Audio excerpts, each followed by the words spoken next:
Welcome to the Wellness as a Way of Life podcast, your one-stop, all-encompassing source of wellness, knowledge, wisdom, inspiration, and motivation. Here we teach you why not all wellness trends are for you, how to figure out which ones are, how to best adapt them for your personal wellness toolbox, and how ultimately to integrate your wellness practices so fully that they become to feel like brushing your teeth. A foundational part of who you are and not a check mark on your to-do list. Here we know that in order for health and wellness to be sustainable, we need a less is more approach, leaving the information overload and tips overwhelm behind. I'm your host, Megan Swan, creator of the Wellness as a Way of Life course and the Sustainable Integrated Wellness Approach. I have more than a decade of experience in the wellness industry and on my own personal wellness journey, learning how to tune into and trust my intuition and drown out all the noise. As a certified IIN health coach, detoxification expert, plant-based chef, yoga teacher, and coach, I will help you distill down the information overload and feel more confident and at ease in your own skin again. So let's swan dive in.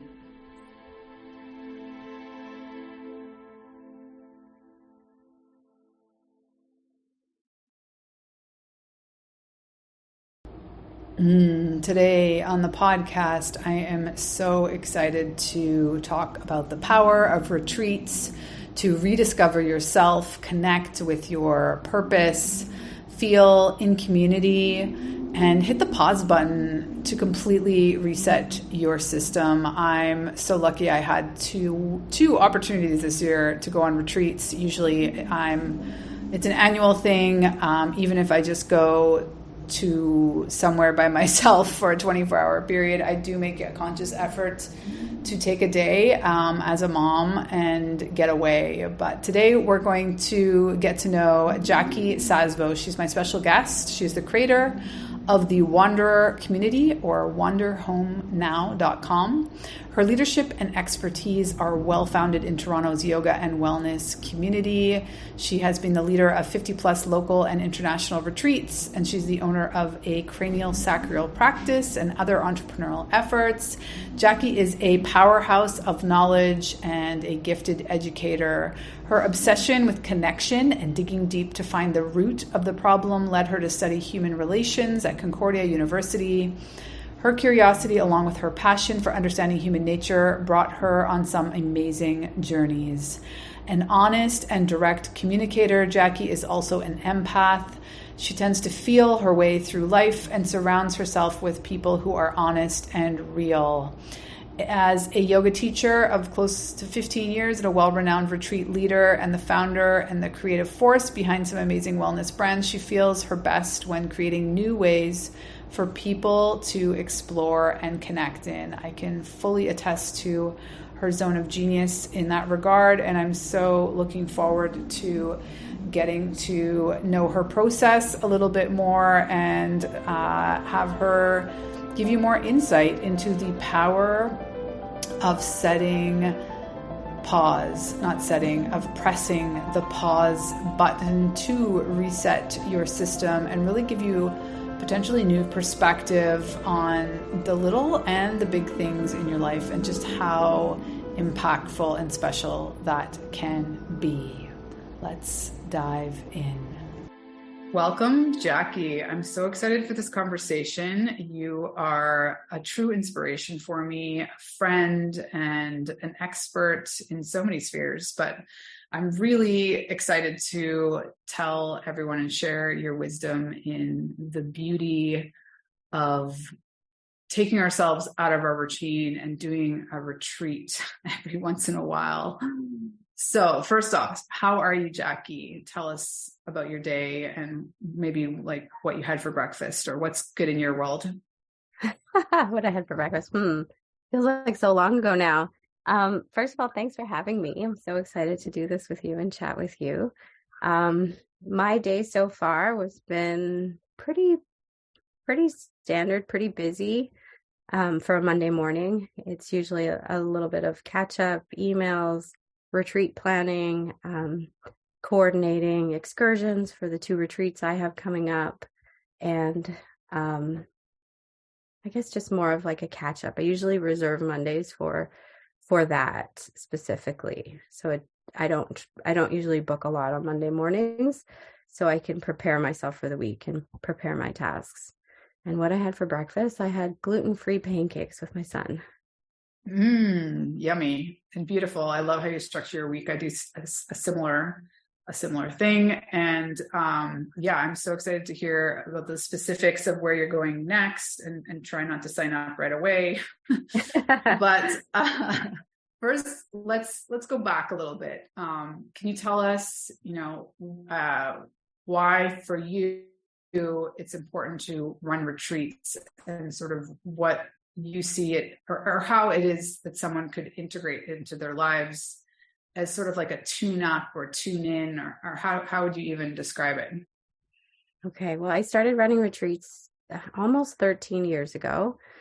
And the initial idea was to create a container for people to land and explore themselves in. I had done a training at someone's house in Connecticut, and we all piled into the house. Like, I think I was sleeping on the floor.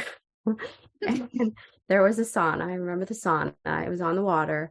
And we were doing this teacher training that we were just in it with each other. And we were strangers. And it was such a powerful experience for me to be seen in that way, to have that experience inside that home, in that container, that energetic container, that I wanted to create something like that. I didn't know what I was doing. I paid a lot of money for a house in Costa Rica. I asked a couple friends to, like, one person to cook. I brought a naturopath, and I brought someone else to teach restorative. Crossed my fingers that people would sign up. I was like sweating. So I was so nervous. I had no money at the time. And I made my own poster. And within 3 days, it was sold out. It was sold out. I put the posters up at the studio I taught at, and it was completely sold out. And it was just such a beautiful, amazing experience to, like, move through that amount of fear. I had no idea what I was doing. I had no idea if it was going to work, but something in me just pulled me forward, and I took that chance, and people really resonated with it. Mm-hmm. And as far as what happens, I think I haven't experienced anything like it in any other way. When you have a group of people come together, most of which are strangers, there's something beautiful that happens. There's an opportunity to, like, share in a different way. You get to be, in a way, brand new. You don't have the regular dynamics of your life, like the way you talk to your husband, the way you are at work, the way you are with your kids. You get a break from all of that, and you can land within yourself and create this beautiful community. And as much as, like, most people resist community, I really believe we all thrive in it. And that human connection, without the masks, without the additional story, or without the additional background, there's something beautiful that happens. And even if some people aren't fully invested in, like, the deep work at the time, they still will get those little seeds planted. And sometimes I hear from people 5 years later that, wow, like, that seed was planted and look what happened. Yes. I think there's a parallel there to coaching in general, right? Like, you kind of need to meet people where they're at, and then also trust that what you're doing is enough and what is needed. And it's just maybe not going to resonate the same with every person at every point in their lives, but it's not to say that it's not going to land. Yeah, exactly. Later. Even on the retreat in Mexico that you were on, I remember one guy on the retreat said, his answer was, like, the question was, what are your limiting beliefs? And his answer was, I'm not worthy of love. I don't deserve love. And it's like, so huge. Yeah, that's huge. So even if your answer would have been like, I'm afraid of failure, right? Right. You're going to be affected by his answer, and you are going to take that in, and you're going to hold it in your heart, and that moment will change you, regardless if you're fully on board with like diving into sharing everything. So it is a choose your own adventure, but something collectively is happening, and we are all affected by each other. Yeah. Can we talk a little bit more about the beauty of it being strangers? Because, I know that you are heavily involved in the yoga community in Toronto, and, sometimes you have people that may have like cross paths. Yeah. And also knowing that you have at least one individual that's been to like almost every single one of your retreats. Yeah. So there's going to be some overlap, but in general, you're creating this safe space where I feel like, to your point, we maybe theoretically think we want to be in a community, but most of us don't have the opportunity to be in a community with that much depth, and you're only there for a certain amount of time. And so I also think that people are sort of on board with like, you kind of got to get into it. Like you only have a few days, and therefore this isn't about, putting on a mask or, pretending that you're there for something that you're not. It's just like, be real and get into it right now. And I think seeing yourself, like you were describing, in a stranger, it's just like, so, it goes straight to your soul and connects with our greater humanity. It just makes you realize like how much you can identify with a complete stranger's honest and authentic showing up. Yeah, and hold space for each other. It's so beautiful. And yeah, most people in the group are strangers. A lot of them have never met before, but even for those who have seen each other on a couple of retreats, they know what they're stepping into, and they know what it is. And most of the people, some have become really good friends. Like a lot of people stayed connected after retreats. I've been doing this for 13 years.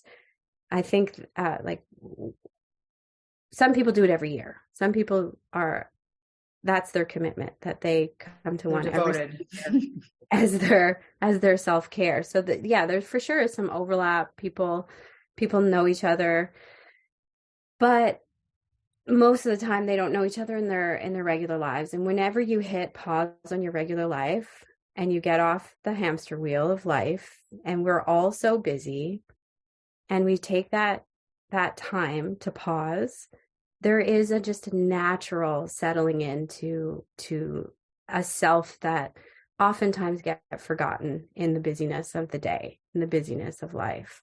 So that process is still unfolding, and there's an opportunity. Yeah. And if they've gone on another retreat and it's their second one, they kind of know the drill, so they can drop into it as well. Yeah. Well, there's two threads I want to pull on there. One, that there's some individuals that look at it sort of as their annual self-care upkeep. So let's dive in there a little bit. How do you see it as, a wellness tool that you can use on an annual basis? What would be the viewpoint for someone who wants to kind of use it as their self-care? And do you realistically think that, that can't be the only thing they're doing for themselves all year, but it proves as like a very powerful reset? Yeah, I think that's what it is. It's a reset. It's not the only thing that they're doing. If I look at the people who come every single year, or the people who have done 5 or more retreats, they do have other practices. They practice yoga, breathing, meditation. They for sure have their own tools and their own set of tools that on a daily are so important. And oftentimes after a retreat, you can really feel the void. And after a couple, you realize that there's other tools that you can put in place for the rest of the year. So equally, I think both are important, to have the upkeep day to day, but also to hit the big pause button is so powerful. And and to, hang out in a hammock for 5 hours a day. You know how healing on your nervous system? That's the other thread I wanted to pull on. Like my experience arriving at this, honestly, I was sort of aware of the place that we went to, like it had been on my radar, and I'm familiar with that area. And I just got there and I'm on my own, like as a mother, like to not have to worry about anyone besides myself for like even a 24-hour period, but 7 whole days. That was another, like, so love that your retreats are 7 whole days, because honestly, 4 days and like people, rush to get into basically a long weekend. It's so powerful. And this pause, and it really helped me zero in on, something that I teach to clients about the power, essentially being a superpower moving forward, the ability to do nothing, the ability to just not be on your phone all the time when you're like slightly bored or slightly uncomfortable about something. So, I was just fascinated that it was like an architectural beach house, right? And the reflection of the pool on the upper concrete, and it would just like move throughout the day. And I'm like, when is the last time I had hours to sit here and notice such a thing? It was just mind-blowingly beautiful. Yeah. And that group was so special. Like we could all be really quiet with each other too. That's not always the case. Like there's sometimes there's chattier groups, but this group in particular, like we all settled in right away. And sometimes like having everybody around the pool, but it'd still be quiet. I think someone put on music once and it was like, oh, like that was a lot for us. Like what's going on?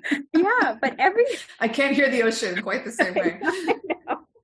Every group is so different. And that's the other thing that's so special is like you can feel these themes emerging in the groups and why people show up at that moment. I've done 50 plus, I think it's like 52 retreats now internationally. So everyone is so different. And it's every person playing their part in the group that creates this like beautiful group energy that is so powerful and so healing.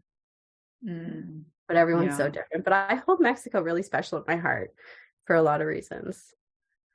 Yeah, I mean, I always will too. And personally for me, Puerto Escondido is like, it's where we got married.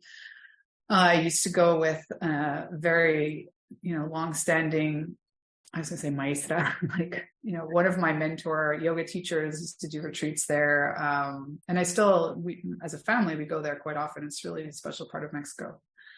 And yeah, I just feel like you can't even imagine how tightly wound you are. Yeah. Yes, it is intentional to have lots of space for sure. Like some people want to be more active. Some people just want to land. And I think giving people the opportunity. And I will say also that unwind moment or moments in the first 2 days aren't always comfortable. Like we're making it sound like it's enjoyable, but for some people, they're so wound up that it's really challenging to come down. There was a woman who would come on retreats with me quite often. She's been on a lot, I guess. But her first one, she made herself physically sick, like hitting the pause button from a corporate life. She got sick. She was really facing herself and really struggled. And by day 3, she went surfing and she came back a new person. I swear, she came back a new person. And it was weighing so heavy on me the first 2 days because I'm like, oh my goodness, like she's really struggling. Is this the right decision for her? It was my very first retreat too. So I didn't have that experience of like that unwind. And sometimes it could be challenging. And so I would sit with her and I would help her try to process it. And then day 3, she's a new person. And she ended up quitting her corporate job and she started a B Corp corporation making ethical clothing because of an idea she had on that retreat. Yes, right? I remember this story now. It's brilliant. Yeah.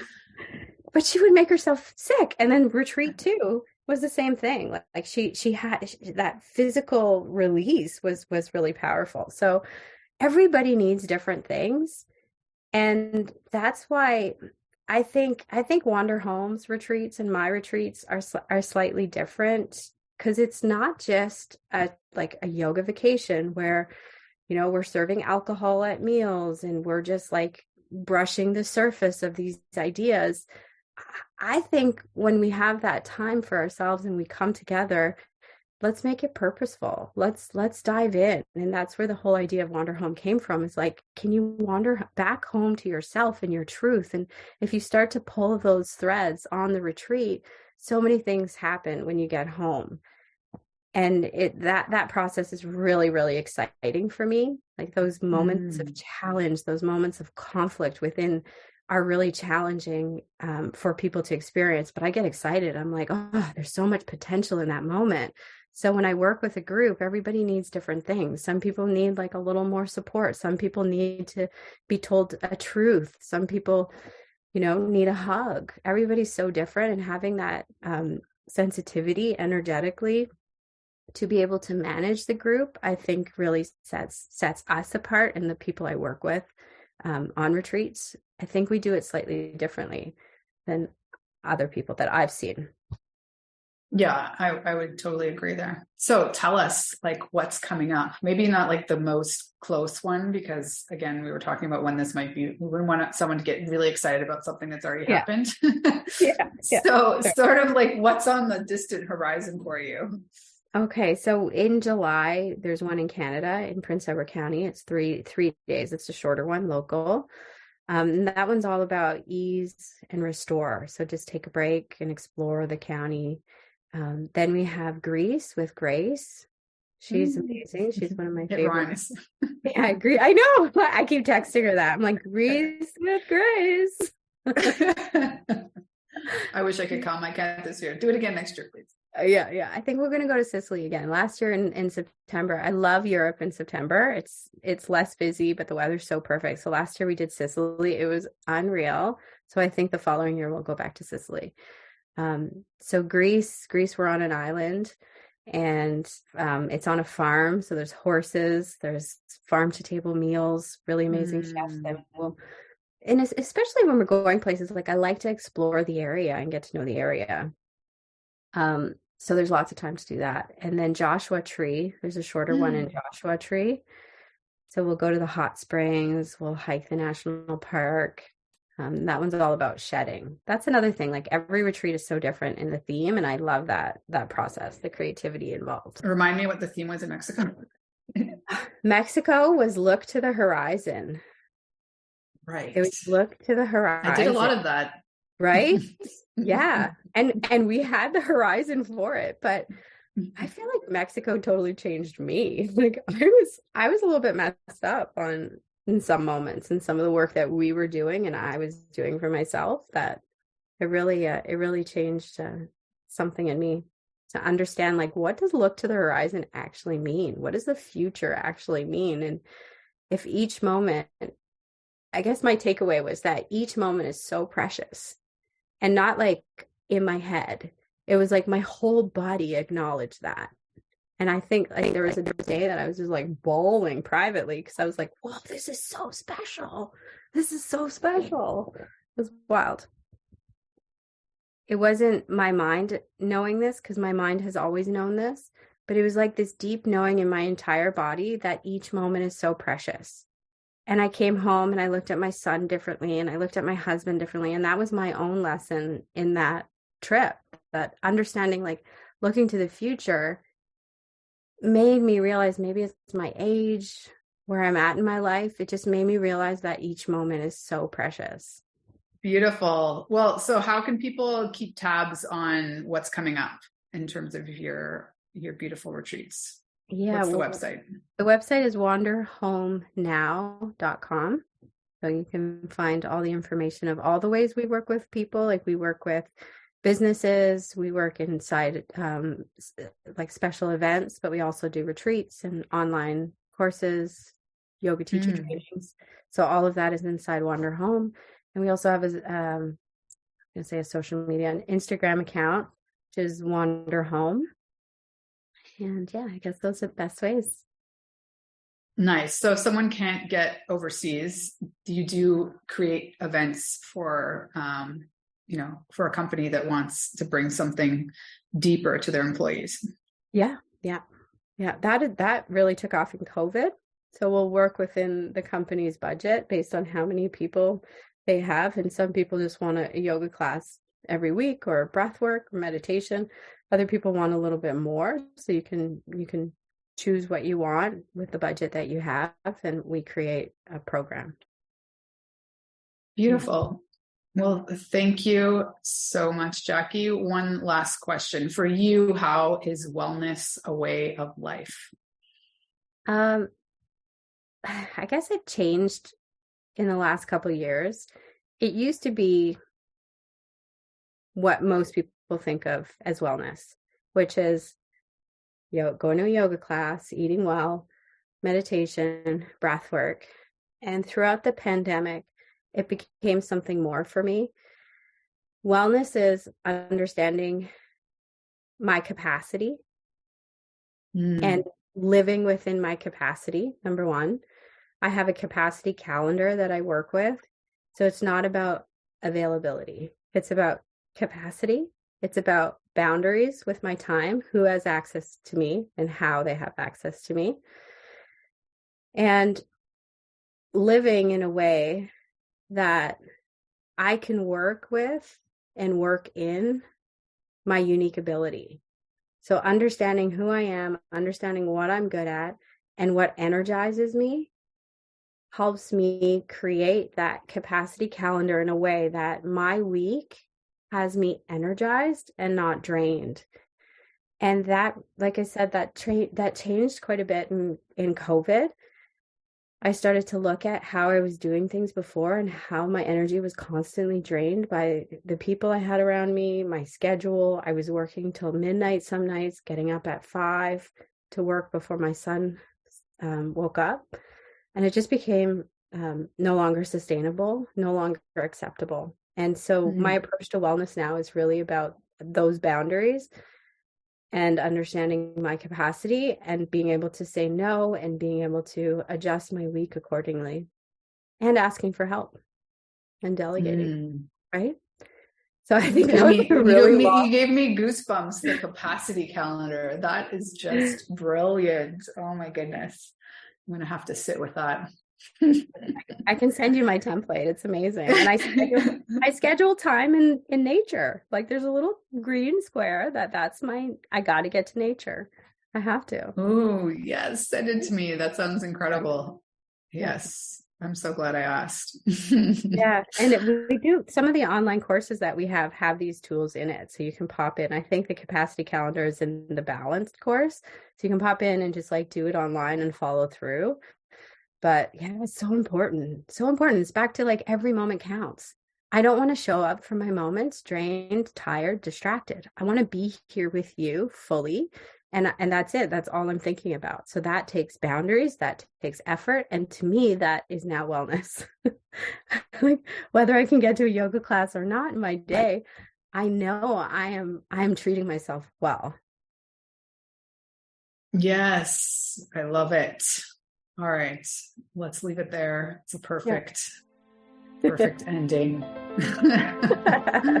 Thank you so much. I'm so grateful to you in so many ways. I look forward to being on another retreat at some point. Great.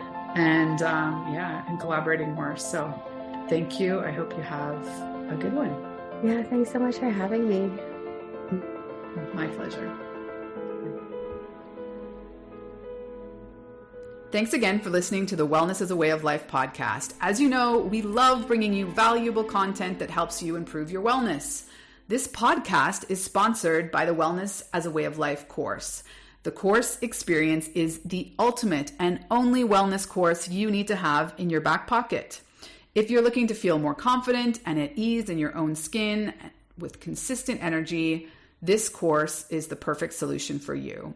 And the best part, as a listener of the podcast, you'll get an exclusive discount on the course. Just use the promo code WELL4LIFE at checkout to receive 10% off of your purchase. That's capital W, ELL, the number 4, capital LIFE at checkout. 8 incredible women have taken the Wellness as a Way of Life course and can attest to the massive value it provides. Consisting of 60 plus audio lessons, a dozen videos, the Wellness as a Way of Life workbook, and the Wellness as a Way of Life daily tracker. menus, playlists, readings, and the Megan Swan Wellness Resource Vault. It makes it the most comprehensive, less is more, holistic wellness course on the market. So if you're ready to take your wellness skills to the next level, head over to the website linked here in the show notes and enroll in the Wellness as a Way of Life course today. Hey there, one last thing I wanted to share with you. If you're enjoying this podcast, it would mean so much to me if you could rate and review it on your favorite podcast platform.